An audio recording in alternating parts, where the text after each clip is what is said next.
Good afternoon. It's now known that several people have been killed and dozens more hurt, some suffering from life-threatening injuries in a motorway pile-up. 27 vehicles were involved, some erupting into flames in what is believed to be the worst crash in Britain for 20 years. The accident happened on the M5 last night, close to junction 25, near Taunton, on the northbound carriageway. Rupert Evelyn is there now. So, Rupert, clearly an appalling scene when rescue workers arrived.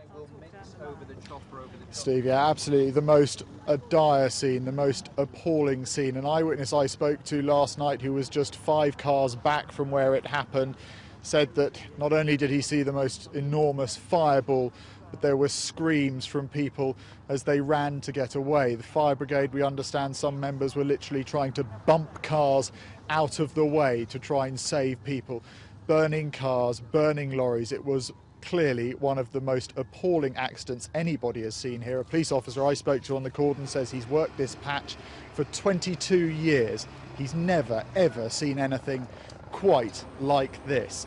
Now, cars were packed up for miles. They've now gone. The motorway remains shut here. In terms of what's happening here right now, well, the recovery operation is continuing, but it is a most dreadful scene, mangled, burnt out wreckage. It is likely that this stretch of motorway will remain closed for quite some time while the police try to not only remove the debris but to establish exactly what happened. That itself is very unclear. We know the conditions were quite foggy. There is talk of a nearby firework display. The police are about to hold a press conference where hopefully we'll hear a little bit more about what happened here last night. Rupert Evelyn in Somerset, thank you. And police have issued an emergency number. The number is 0800 092 0410. But they stress that people should only ring if they have genuine fears for the welfare of a friend or a relative. The Home Secretary is said to be furious about reports that the UK Border Force had quietly dropped passport checks for non-EU nationals.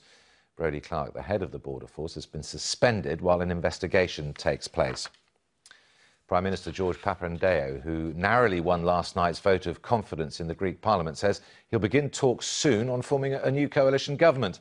But the main opposition party says it will not enter into a coalition unless he first steps down.